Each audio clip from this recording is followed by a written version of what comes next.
Cei care vă doriți o casă aici în Ungaria, trebuie să țineți cont că Ungaria are reguli foarte, foarte stricte pentru cei care au teren la stradă și chiar în curte, pentru că acolo trebuie păstrată ordine și disciplină. Atunci când am ales să venim aici, am ales să venim pentru că este aer curat, am ales pentru că avem un spațiu foarte frumos pus la dispoziție și nu te deranjează nimeni. Toată suprafața asta costă la impozite mai puțin decât un apartament într-un orășel mic din România. Salutare și bine v-am regăsit la un nou vlog aici în Ungaria. Suntem în Bătania, în frumosul oraș Bătania din Ungaria și am venit astăzi să ne bucurăm de casa noastră de aici, să mergem să culegem câteva lucruri frumoase de la noi din livadă și, bineînțeles, să luăm și roadele pe care ni le-a oferit frumoasa noastră grădină. Cei care sunteți mai nou aici pe canal, nu uitați să apăsați butonul de like și butonul de abonare dacă nu l-ați apăsat.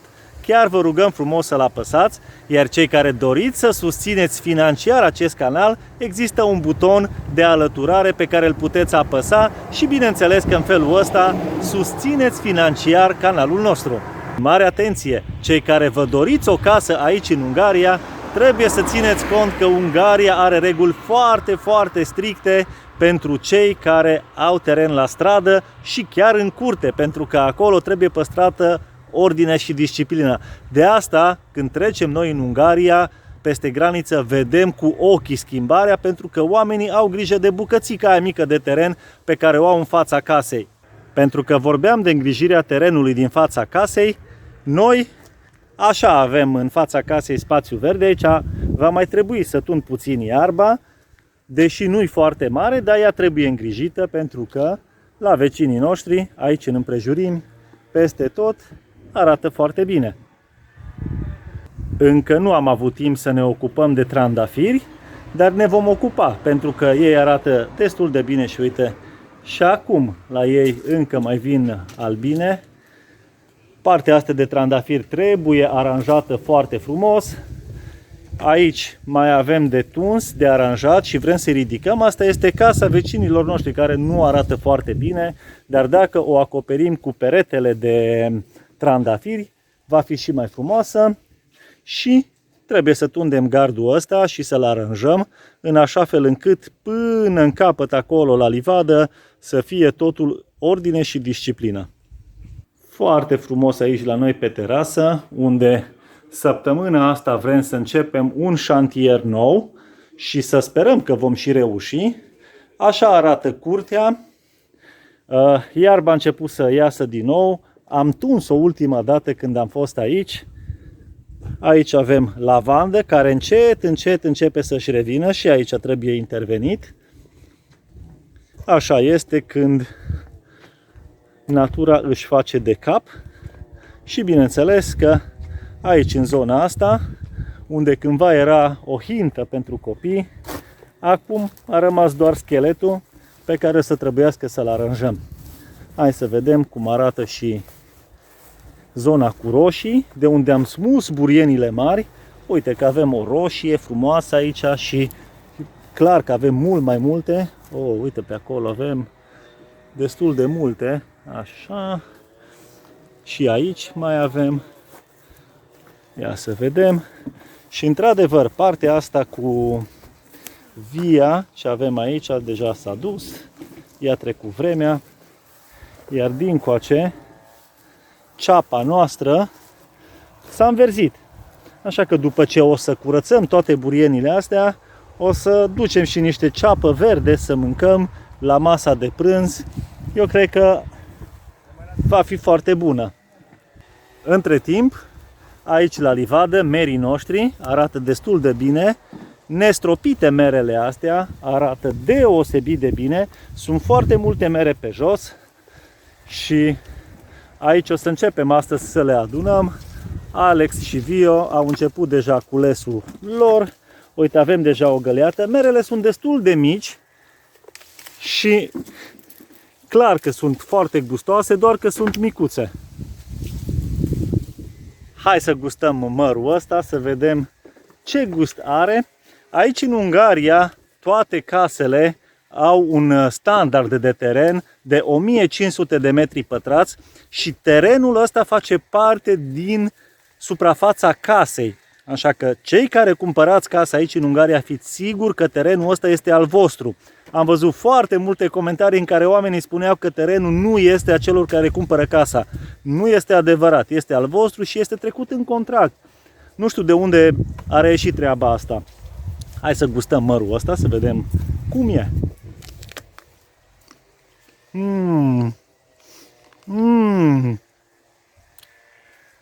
Doamne, ce dulce mărul ăsta!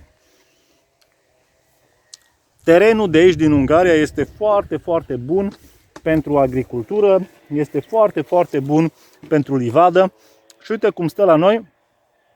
Aici unde sunt eu, în zona asta, este o zonă cu pomi pe care îi avem cu fructe din luna mai și până în luna noiembrie. Iar în spate, pentru că suprafața e destul de mare, acolo în spate undeva începe livada de cireș.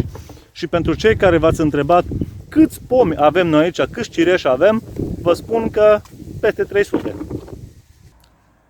În iarbă plin de mere, iar în pomi la fel. Astea sunt merele red, foarte gustoase și bune așa într-o iarnă lungă. Ele pot fi puse în lăzi la rece și depozitul nostru de fructe exact asta va face. Aici avem niște mere golden, foarte frumoase. Astea sunt mai mari pentru că pomul este mai mic. Așa. Și acum ne îndreptăm spre cealaltă parte a livezii. Atunci când vă luați casă în Ungaria, țineți cont de faptul că aici familia poate să lucreze împreună și sunt niște activități foarte frumoase pentru a ține familia unită. Absolut încântător tot ce se întâmplă aici la livadă și în zona asta avem niște mări gutui. Wow! Man, ce mari sunt! Uite aici! Ce bine arată merele astea gutui! Incredibil! Nici nu vreau să mă gândesc ce gem frumos o să facem, ce compot bun iese de aici și în partea asta mai avem încă un gutui. Când plantați gutui, plantați minim 2, pentru că ei au nevoie pentru polenizare să fie cel puțin 2. Este nevoie de polenizarea lor și sunt absolut deosebiți. Wow, ce fructe frumoase au! Incredibil! Deci foarte mult îmi plac. Sunt așa de bucuros de tot ceea ce avem aici. Au căzut frunzele, dar prunele au rămas în pom și asta înseamnă să te iubească Dumnezeu și să-ți ofere ceva foarte, foarte bun. Iar prunii ăștia sunt extraordinari. Aici toată zona asta este numai cu pruni și aș vrea să iau una, să o gust, să vedem dacă mai sunt bune. Hai să văd. Uite, asta e foarte, foarte coaptă. Hai de capul meu că-mi curge, uite aici. Hai de mine. Hai să o gustăm. Vai de mine, ce gustare. Vai de mine, dar ce gustare.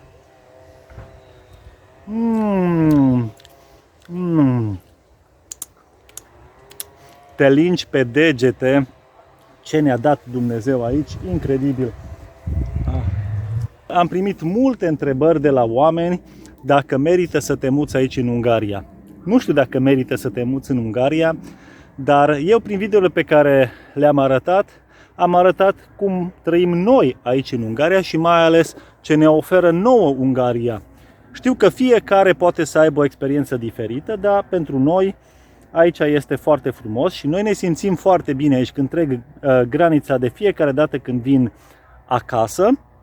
Mă simt exact ca și cum aș fi în vacanță, deși credeți-mă că la o casă trebuie muncit mult, indiferent că ești în Ungaria, că ești în România, că ești în Canada sau ești în Australia. Trebuie să lucrezi puțin câte puțin în fiecare zi și atunci rezultatele vin. Ăștia sunt cireșii, de la care anul viitor așteptăm o recoltă foarte bună și eu cred că va și veni recolta foarte bună, pentru că avem și de unde. Iar aici, în zona asta, avem niște cireși mai tineri, de la care anul viitor așteptăm o producție foarte bună. Mai avem și în cealaltă parte alți cireși. Noi sperăm ca anul viitor, dacă totul merge bine, cred că undeva în jur de 10 tone de cireșe o să recoltăm de aici. Și bineînțeles că vor ajunge pe piața din România. Da, din România vor ajunge aproape toate cireșele, pentru că noi în general le vindem în România, fiind foarte aproape de graniță.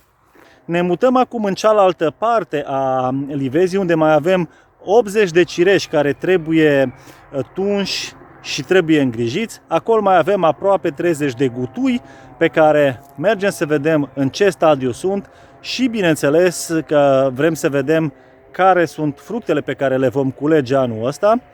Cam asta este și ăsta este motivul pentru care noi am cumpărat casă aici în Ungaria. Atunci când am ales să venim aici, am ales să venim pentru că este aer curat, am ales pentru că avem un spațiu foarte frumos pus la dispoziție și nu te deranjează nimeni. Este singurul motiv sau singurele motive care ne-au adus aici cu toată dragostea și bineînțeles că avem niște costuri foarte reduse în ceea ce privește terenul pe care îl avem aici și credeți-mă că este foarte mare. Avem undeva în jur de jumătate de hectar de teren și toată suprafața asta costă la impozite mai puțin decât un apartament într-un orășel mic din România. Vă mulțumesc pentru faptul că ne priviți, vă mulțumesc pentru faptul că ne lăsați mesaje la fiecare video, să știți că asta contează foarte mult. Și vă mai mulțumim de asemenea pentru faptul că apăsați acest buton de like și cei care nu ați apăsat butonul de abonare, apăsați, pentru că în felul ăsta videourile noastre vor ajunge și la voi mult mai repede. Și bineînțeles că le mulțumim membrilor care au ales să apese acel buton de alăturare și care au ales să susțină financiar acest canal. Știu că foarte mulți dintre voi v-ați exprimat dorința de a susține acest canal. Asta este modalitatea prin care puteți să susțineți financiar, apăsând acel buton de alăturare și urmați pașii de acolo, pentru că așa ne puteți da o mână de ajutor. Vă mulțumesc tuturor încă o dată, până data viitoare vă doresc toate cele bune!